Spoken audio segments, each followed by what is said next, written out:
오늘은 그 지리사항에 대한 동영상을 올리려고 합니다. 사실은 이제 지리사항을 두 가지를 하신 분이 있어요. 채권 차트를 올려놓으시고 이제 지리사항이나 이런 내용들을 하셨는데 제가 잘못 보고 사실은 채권의 움직임이 장기적으로 봤는데 왜 이렇게 움직이는지 좀 설명이 안 되는 것 같다라고 해서 그거를 제가 찍어드리겠다고 생각하고 찍었는데 그분의 핵심 내용을 다시 한번 찍으려고 읽어보니까 65년부터 85년 사이에 왜 주식시장이 횡보했는지를 채권 움직임, 그 다음에 기준금리, 물가 상승률 가지고는 이해가 안 된다. 그 부분에 대한 동영상을 촬영해달라고 얘기를 하셔서 이제 그걸 촬영하려고 오늘 준비를 했는데요. 이제 사실 이게 강의를 해도 30분이 넘는 분량입니다. 그래서 그 부분을 이해하려면 그 부분만 잘라서 이해하는 게 아니고 전후 사정을 모두 다 이해를 해야 되고 거기는 이제 정치, 경제, 그 다음에 이제 그 국가 간 혹은 뭐 이념 간 이런 복잡한 문제들이 다 섞여 있기 때문에 그걸 다 거론할 수가 일단 여기는 없고요. 그 중에 이제 중요하다고 생각하는 것만 잘라서 제가 동영상을 최대한 시간에 맞춰서 올리도록 하겠습니다. 그러니까 전반적인 걸 다 이해 못했다는 부분을 좀 할 수가 없다는 부분을 좀 이해해 주시고요. 들어주시기 바랍니다. 이 마켓워치의 내용인데요. 마켓워치 내용 안에 보면 이 기사 안에 보면 이제 다우존스의 장기 차트를 볼 수 있어요. 그래서 이걸 좀 키워볼게요. 보시면 다우존스가 이제 올라가다가 횡보장, 급등했다가 폭락했죠. 이게 이제 대공황 때입니다. 그 다음에 이제 추세 상승 보이고 횡보, 추세 상승, 횡보하다가 이제 최근에 이렇게 쭉 올라갔죠. 이거의 느낌이 드시지 않나요? 쭉 그냥 얘기한 겁니다. 공포스럽게 생각하지 마시고요. 자, 그분이 여쭤봤던 건 이제 65년도부터 85년 사이 횡보장을 말하는데 실제로는 이제 65년부터는 아니고요. 40년 후반부, 그러니까 2차 대전 끝나고 나서 바닥을 찍은 다음에 급등한 건 70년까지 올라갔습니다. 70년까지 올라간 뒤에 이제 횡보하다가 80년대 후반부에 횡보장을 뚫고 위로 올라갔죠. 자, 우리가 일단 이제 이 부분을 이해하려면 이제 이 앞단부터 이해를 해야 되는데, 우리가 이제 브레튼 우즈 체제부터 이해를 해야 돼요. 브레튼 우즈 체제는 뭐냐면, 그러니까 2차 세계대전이 일어나면서 그 미국을 제외한 모든 국가들의 본토가 전부 다 박살이 났어요. 그래서 결과적으로 제조업을 영위할 수 있는 국가는 미국밖에 안 남았습니다. 또 본토의 기간 사람의 모든 게 다 붕괴됐기 때문에 예를 들면 영국이 완전히 쑥대밭, 프랑스 이런 데 다 쑥대밭이 됐잖아요. 그 쑥대밭이 된 국가의 파운드나 프랑을 가져와서 어디서 물건을 살 수 있겠습니까? 그게 보증될 수 있을지 없을지도 모르는데, 그래서 그런 어떤 그 무역관, 통화를 가지고 무역을 할 수 있는 그런 어떤 기반 체제, 기준, 비율을 만들기 위해서 만들어진 게 한 게 이제 브레튼 우즈 협정인데요. 여기 보시면 미국 달러를 기축통화로 하고, 그러니까 그때 미국 달러가 이제 전 세계 기축통화가 됐습니다. 최초로. 그 다음에 금환 본위 제도를 실시했는데 금 1온수에 35달러를 고정시켰어요. 그러니까 예전에는 미국 지폐에 뭐라고 돼 있냐면 이거 가져오면 금 바꿔준다 이렇게 표시가 돼 있었거든요. 그래서 이제 금 이렇게 고정을 시켜놓고 1달러에 각 국가들이 얼마야 환율을 이렇게 고정시켰습니다. 그래서 일단 이제 글로벌 무역에 대한 어떤 기본 토대를 만들었는데 문제는 그렇다고 해서 미국에서 만들어진 제품을 파운드화를 가지고 사올 수는 없는 거예요. 미국이 불안정하니까 기축통화 달러를 가지고 사와야 되는데 달러가 없잖아요. 그래서 이제 미국이 마셜 플랜이라고 하는 계획을 세워서 이제 유럽에 원조를 합니다. 40년대 후반부에. 근데 이 마셜 플랜도 사실은 미국이 해주고 싶어서 해줬다기보다는 이제 러시아는 유럽 옆에 붙어 있잖아요. 토지가. 그래 영토가. 그래서 이제 그쪽에서 공산주의가 유럽 쪽으로 계속 이제 유럽이 살기가 어려워지니까 전쟁으로 피폐해졌는데 이제 러시아 쪽에서 계속 손길을 내밀었거든요. 근데 이랬다가는 러시아가 공산주의 전부 다 휘말리겠다는 생각 때문에 미국에서 대륙은 떨어져 있는 미국이 이제 이쪽에다 직접 돈을 지급하겠다라고 하는 그런 생각으로 이제 마셜 플랜이 진행됐다고 생각하시면 됩니다. 그래서 마셜 플랜에 이제 그 원조를 받았어요. 마셜 플랜으로. 여기에 이제 여긴 표시 안 됐지만 한국도 마셜 플랜으로 원조를 받았습니다. 그래서 이 마셜 플랜으로 원조를 받은 걸 가지고 미국 제품을 이제 가서 썼겠죠. 근데 이게 뭐냐면 미국의 무역 수지의 패턴인데 잘 보시면 1차 세계대전 때 급등했다가 잠잠해지다가 2차 세계대전 때 급등했다가 또 잠잠해지는 것 같던데 그 뒤에 다시 올라갔잖아요. 이 시기가 이제 마셜 플랜이 진행됐던 시기입니다. 그래서 마셜 플랜을 통해서 미국의 이제 무역 수지들이 이제 긍정적인 패턴, 2차 세계대전 이후에는, 그러니까 2차 세계대전 전부터 무기 수출 뭐 이런 걸 통해서 그다음에 그 뒤에는 이제 제품, 일반 제품들을 생산하면서 이제 논하는 장사를 했죠, 미국이. 그러니까 결과적으로 이제 2차 세계대전 이후에 계속 주식시장이 올라갈 수밖에 없는 패턴입니다. 그런데 이제 후반부에 들어서 70년에 정점을 치고 횡보시장을 거쳤는데 이걸 이해하기 위해서 사실은 이제 베트남 전쟁이 먼저 이해가 돼야 되는데요. 베트남 전쟁은 1964년 8월부터 그 1973년 3월까지 미국이 참전해서 싸웠고, 이 시기에 이제 대규모로 달러를 발행해서 전쟁 그 자금을 충당했어요. 근데 이제 문제는 이렇게 대규모 달러를 발행하니까 세계 각국에서 무슨 생각을 하는 거냐면, 이게 쟤네 달러를 너무 많이 찍었는데, 그러니까 이 달러를 가지고 금으로 바꿔야 되겠어, 이거 위험해라고 생각해서 금에 대한 그 태환 요구가 많아졌겠죠. 그래서 그거를 이제 문제는 이제 그거를 전부 다 태환해 줄 수가 없는 거예요, 미국에서. 그래서 닉슨 대통령이 이제 불태환을 선언합니다. 그게 1971년도 8월 15일이에요. 여기 내용이 있는데 시간이 없으니까 그건 건너가겠습니다. 그래서 불태환을 선언했어요. 못 바꿔줘, 이렇게 선언을 했어요. 그래서 이제 사실은 이 70년대 후반부는 베트남 전쟁으로 해서 미국에 대한 어떤 그런 그 위력이 좀 약화된 부분도 있고요.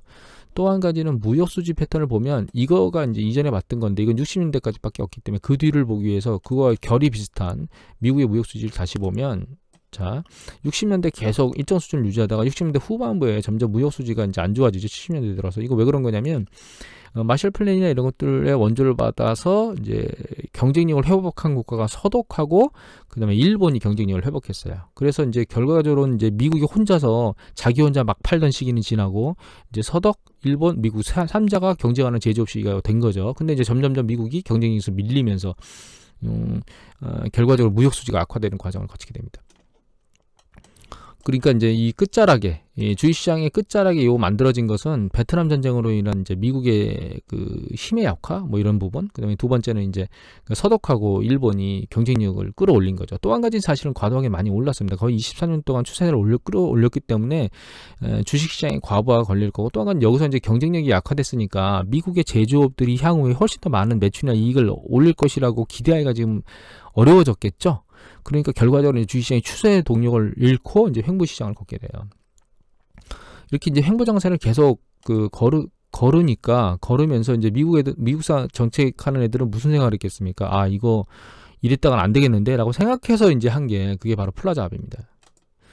이 플라자합은 1985년도에 그 뉴욕에 있는 플라자 호텔에서 이루어졌는데 5개 국가, 이제 서독, 일본, 프랑스, 영국, 미국, 이 5개 국가 모여가지고 미국이 이렇게 얘기한 거예요. 야, 너희들 너무 그러니까 너희들 통화를 각각 인위적으로 조작하는 것 같아. 너무 너희들 통화가 싸. 그러니까 무역이 우리가 계속 적자를 보잖아. 그러니까 야, 특히 서독, 일본, 너희 둘은 너희 통화 절상시켜. 이렇게 이제 강제를 한 거죠. 그래서 이제 그 중에 이제 일본이 대규모로 통화가 절상이 됐고, 그게 이제 미국 이제 버블을 만들었다가 꺼져서 잃어버린 20년 정도를 만든 이제 근본적인 씨앗이 되죠. 아무튼 이 플라자 합의를 통해서 무역 수지는 일단 이제 플라자 합의 바로 효과를 본 건 아니고요.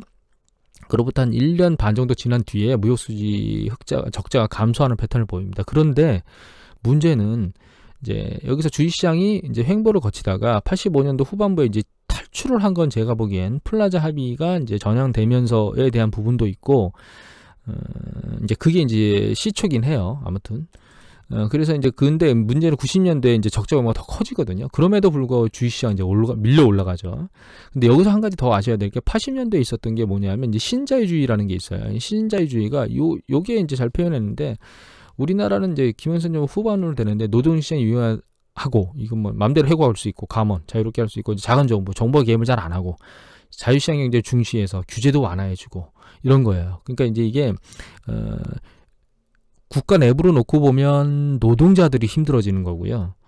그 다음에 이제 기업가들이 긍정적이 되는 거죠. 자기 물 만나게 되는 거고, 글로벌 전체로 놓고 보면 이머징이나 신흥 시장이 어려워지는 거예요. 왜냐하면 선진국들이 그들 시장으로 계속 치고 들어가기 때문에. 그래서 이제 이제 60년대생들 좀 생각해 보면 뭐 나이키라든가 리와이스라든가 이런 것들을 우리가 접하고 막 폭발적으로 서구 업무를 받아들이는 그런 때가 이제 80년대인데, 그게 이제 신자유주의 물결로 일어났던 때고, 또 한 가지는 이제 신자유주의가 그런 것 이외에 그 대규모 소비도 양산하게 됐어요. 그러니까 과거에는 과거하고 다르게 이제 현재 삶에 충실하게 만드는 거죠. 현재 소비를 더 많이 하고 더 행복하게 살고 이런 것들. 그런데 이제 그거 이외에 2차 세계대전 이후에 그 전기전자라든가 이런 제조업 분야의 그 기술이 눈부시게 발전했거든요. 그래서 실제로 이제 명확하게 삶을 행복하게 만들 수 있는 뭐 냉장고, 세탁기 뭐 이런 것들의 패턴, 백색가전의 패턴이 폭발적으로 일어나는 시기가 80년대 중반이 넘어서 이제 그 뒤로 계속 그런 패턴이 만들어졌거든요.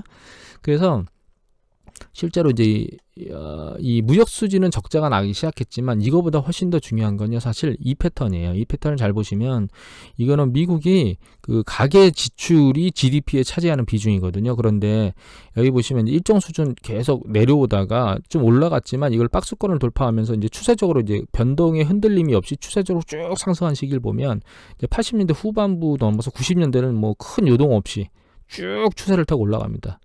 이런 패턴을 만들 수 있었던 건 이미 말씀드렸던 신자유주의가 만들었던 개인의 어떤 소비 성향의 강화, 행복 추구, 현실의 행복 추구인데 이런 패턴을 만들기 위해서 미국 사람들은 저축률이 계속 감소해요. 보시면 70년대 이후에 잠깐 내려갔던 게 반등했었는데 80년대 이후에 보시면 내려갔다 다시 반등하죠. 근데 90년대 들어서 계속 저축률이 감소하잖아요.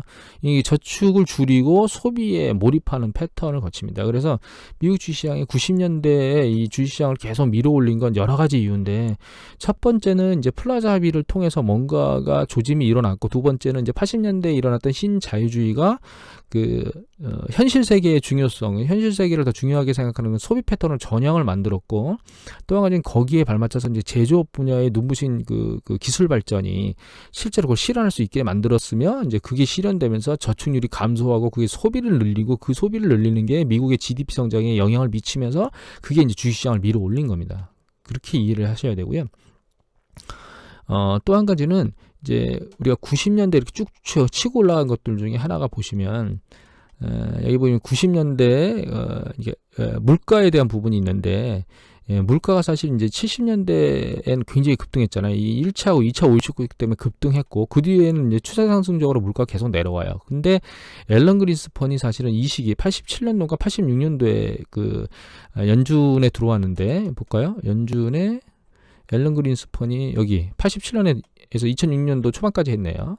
그래서 이제 연준이 이 시기에 들어와가지고 일정 수준 금리를 올렸는데 그 이후에 굉장히 낮은 수준까지 금리를 내려요. 이게 왜 낮은 수준이라고 얘기하냐면 지금보다는 높지만 과거 보면 직전 한 20년 전까지 한 20-30년 전에서 보면 가장 낮은 수준까지 막 금리를 내려주면서 결과적으로 유동성을 풍부하게 만들어주거든요. 그다가 다시 이제 IT 버블 때도 굉장히 이제 1%대까지 내리면서 유동성을 풍부하게 만들어줍니다. 이렇게 할 수 있었던 건 뭐냐면 사실은 이제 여기 초록색으로 보이는 이제 물가 상승률이 과거보다 낮은 수준을 계속 유지했기 때문이고요.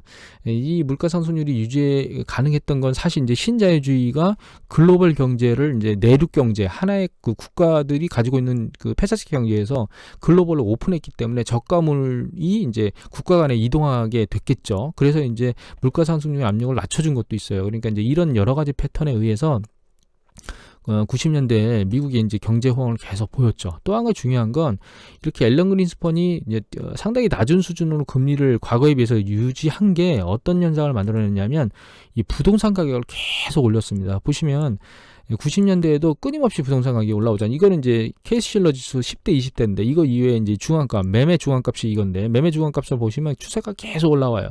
그러니까 앨런 그린스펀이 2006년도 1월 달에 은퇴했는데 이 버블을 만든 사람이 사실 앨런 그린스펀입니다. 그리고 2006년도 이제 6월 달부터 미국의 주택 시장이 정점을 치고 하락하기 시작하거든요. 사실 서브프라임 모기지를 만들었던 분은 이분이에요, 이분.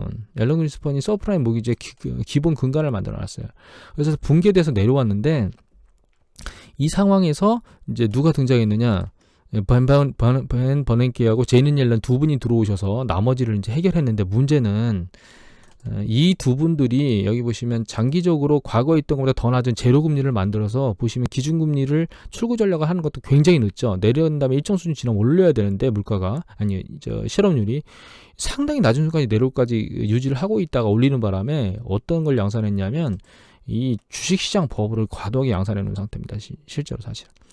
그래서 미국 주식시장은 전체적으로 놓고 보면 이때 올라갔던 거는 2차 세계대전 이후의 독점, 제조업의 독점, 그 다음에 이 시기에 몰렸던 거는 이제 서독과 일본의 그 제조업의 회복, 그 다음에 이제 미국의 약화, 그렇게 올라다 이제 이 탈출할 때는 플라자 합의가 일단 1차적으로 좌우했고, 그 다음에 신자유주의에 의한 소비 패턴 강화, 그 다음에 90년대 들면서 계속 그 소비의 확대, 개인 지출이 확대된 거죠. 그 다음에 이제 횡보정세를 보이다가 다시 추세를 올린 거는 이제 유동성을 너무 과도하게 낮춘, 그러니까 기준금리를 과도하게 낮춘 이런 패턴이 주식시장을 지금까지 끌어올린 패턴대로 미국 시장이 움직였습니다. 일단은 가장 단순하게 여러분들한테 설명을 드렸고요. 도움이 되시고 이해를 하신 다음에 활용하실 부분이 있으면 활용하시기 바랍니다. 자, 이것으로 마치도록 하겠습니다. 감사합니다.